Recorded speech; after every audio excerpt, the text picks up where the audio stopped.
नमस्कार दोस्तों, welcome back. आप देख रहे हैं कॉफी विद सुबी जैन। दोस्तों, ये जो चुनाव है ये केजरीवाल के बाहर निकलते ही दिलचस्प हो गए और जिस काम के लिए उसे बाहर निकाला गया था वो काम उसने पूरा करना शुरू कर दिया। आग उगल रहा है, ऐसे लगता है कि गर्मी कुछ ज़्यादा ही अंदर बैठे हुए इसके मिली थी, उसी को ये बाहर निकालता जा रहा है। और बाहर निकलते ही इतना बेशुमार बोल रहा है जिसका कोई हिसाब नहीं है। अब कॉन्फ्रेंस भी करेगा और उसके बाद ये धक्के भी खाएगा पूरे भारत में। कल प्रेस कॉन्फ्रेंस की और अब रोड शो में शुरू हो गया है। उसमें कभी ये राहुल गांधी के साथ खड़ा दिखता है, कभी उसी के विरोध में पंजाब में ये धक्के भी खाएगा।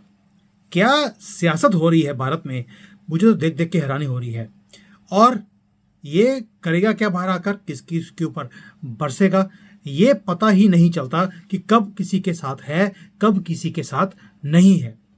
और यही उलझन है जो इंडी गठबंधन वालों को भी समझ नहीं आ रही। कभी ममता बुला रही है कि बेटा तू मेरे साथ आ जा, क्योंकि मेरी भी यहाँ पर साड़ी उतरती जा रही है।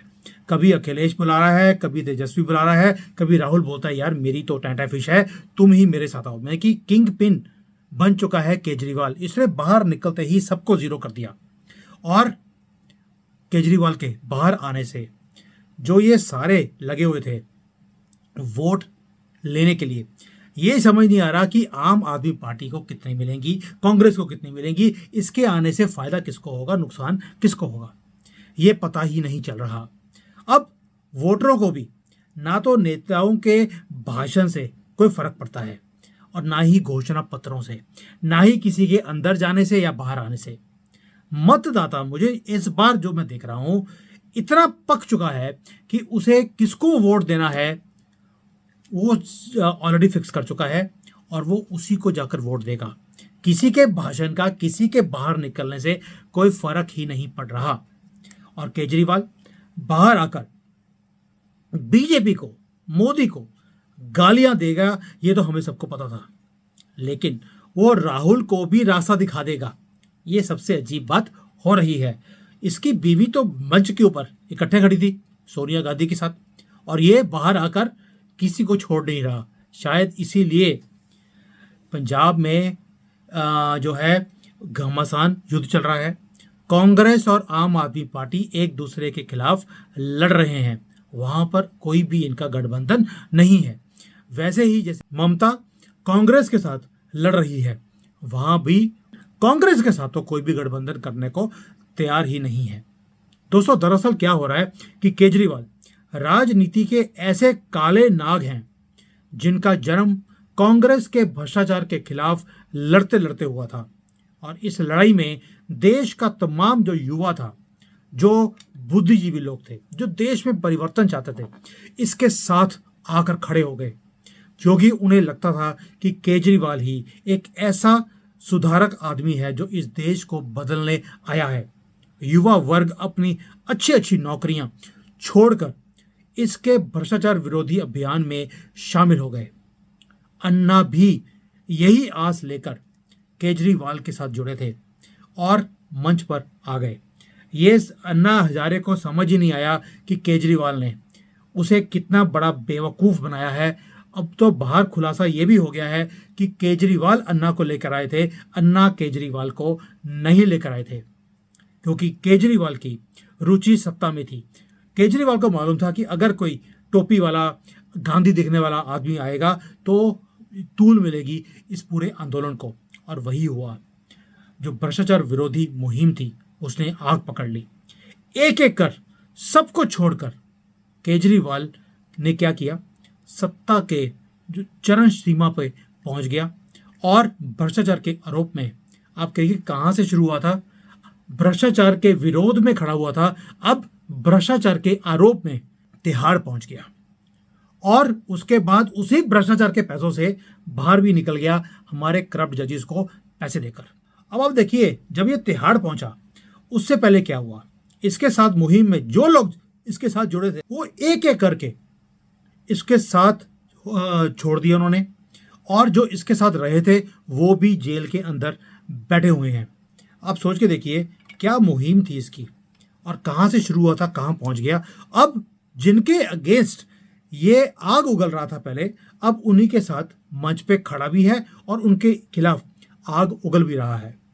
मुझे आज तक ये समझ नहीं आया कि इसका मकसद है क्या। उधर राहुल गांधी की बात कर लेते हैं। बार बार वो पराजित होकर राहुल गांधी को समझ अब आया है कि मोदी के खिलाफ जितनी आग उगल सकते हैं उगल लीजिए, क्योंकि ये आखिरी चुनाव है राहुल गांधी के। और वे आग उगलते उगलते इतना मुंह फट हो गया है कि लोग उसे अब गंभीरता से लेते ही नहीं हैं। और इसी रास्ते पर केजरीवाल भी चलते चलते यहाँ तक पहुँच गया है। उसे भी लगता है कि अगर मुझे कोई इम्पोर्टेंस मिलनी है, वो अगर मैं मोदी जी को गालियाँ निकालूंगा तो उनके लोग भी उन चीज़ों को वायरल करेंगे। मेरे लोग तो वायरल कर ही रहे हैं, और साथ में जो हमारा बिका हुआ मीडिया है वो भी इसका साथ देगा। और ये शोध जो है ना, शोध का विषय है कि पीएम बनने के लिए कौन ज़्यादा उतावला है। आप कमेंट्स में बताइए मुझे, क्या राहुल ज़्यादा उतावला है या केजरीवाल? दोनों कितनी सीटों पे लड़ रहे हैं आपको भी मालूम है, लेकिन दोनों ही एक रेस लगी हुई है, प्रधानमंत्री पहले कौन बनेगा। राहुल और केजरीवाल दोनों इंडी गठबंधन का हिस्सा भी हैं। इसके बावजूद दोनों के बीच में कोई भी तालमेल आपको दिखता ही नहीं है। मंच पे इकट्ठे दिखते हैं, राहुल को होता है कि उसमें सेंटर की सीट मुझे मिले जो स्टेज के ऊपर, और केजरीवाल को लगता है कि मुझे सेंटर की स्टेज मिलनी चाहिए, क्योंकि अभी तो मैं नया नया शहीद होकर जेल से बाहर निकला हूं, अब तो मेरी इंपॉर्टेंस ही बहुत है। क्योंकि महात्मा गांधी की भी इंपॉर्टेंस जेल में जाने के बाद ही दिखती थी। अब आप देखिए दोनों के अंदर क्या कंपटीशन है, क्या तालमेल है कि पंजाब में आमने सामने आग उगल रहे हैं एक दूसरे के लिए, और दूसरे स्टेट्स में एक दूसरे के साथ खड़े होकर स्टेज पे कुटरमुंह मुटरमुंह भी कर रहे हैं।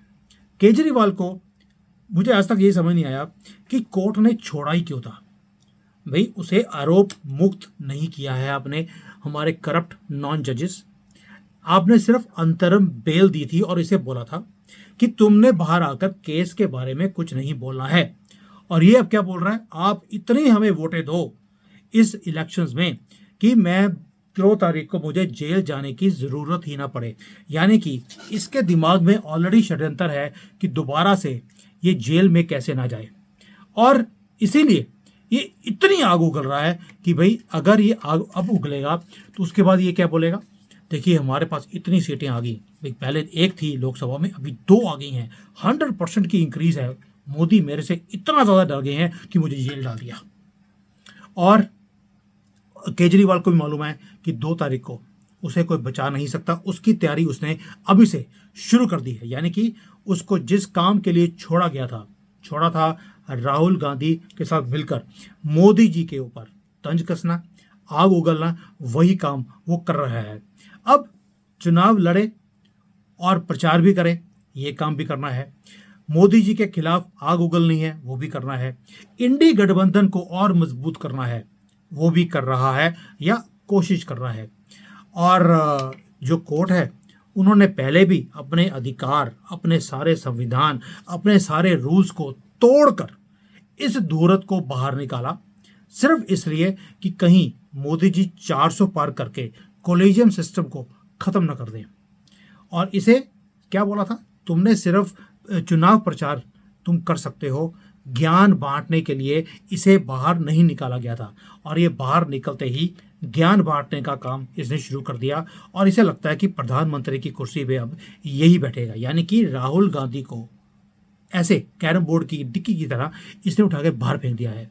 दोस्तों ये हालत है हमारे पॉलिटिक्स की आज की डेट में। मैं जितना पॉलिटिक्स को फॉलो कर रहा हूँ आज की डेट में, मुझे कई बार शर्म आती है कि ये भारत वो भारत है जिसमें हमने वाजपेयी जी का टाइम भी देखा है।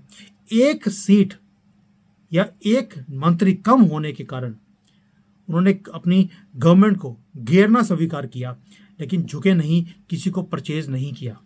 और आज की डेट में पैसा इतना खुल के चल रहा है कि जिसका कोई हिसाब ही नहीं है। और ये धूर्त, ये इसको बाहर निकाला तो है पैसे के जोर पर ही अंदर गया था, और पैसे के जोर पर ये बाहर निकल गया।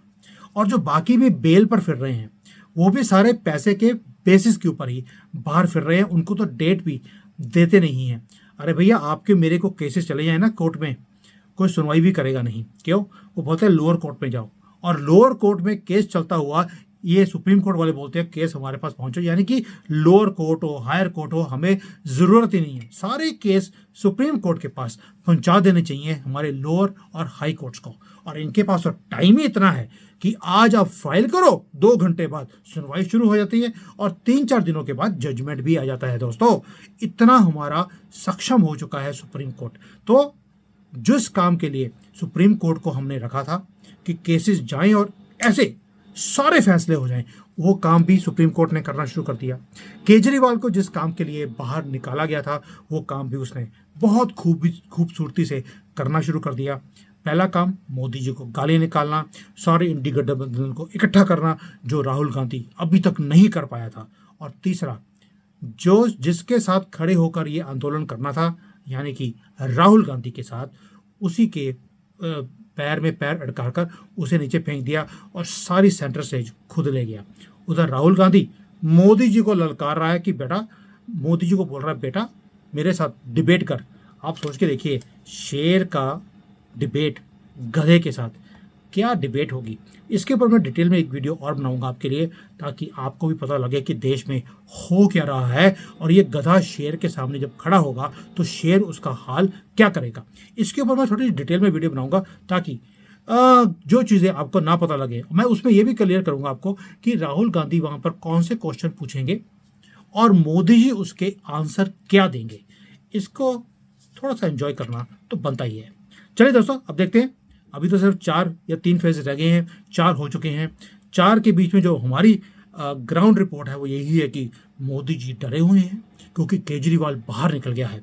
और उसके बाद राहुल गांधी जैसे बोल रहा है कि पहले उसने बोला था 180 सीट, फिर बोला 150 सीट, अभी वो 100 और 120 में बोल रहा है, 20 में, कि भाई ये इसके ज़्यादा मोदी जी को सीटें नहीं मिलने वाली। मोदी तो गया गया बोल रहा है, गए नहीं बोल रहा। यानी कि अब आप सोच सकते हैं कि कितना ज़्यादा केजरीवाल के बाहर निकलते ही इन लोगों का कॉन्फिडेंस बन गया है।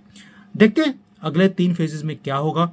और 1 तारीख के बाद हम पूरे एक्सपोर्ट्स को लेकर ये भी कोशिश करेंगे कि क्या जनगणना क्या कहती है, लोग क्या कहते हैं, और एग्जिट पोल क्या बोलते हैं। तब तक के लिए जय Hind, Vande Mataram. Hi there. If you liked the video, please don't forget to smash the like button, subscribe to our channel, and activate the bell icon so that you receive all notifications whenever we upload a new video. Thanks for watching.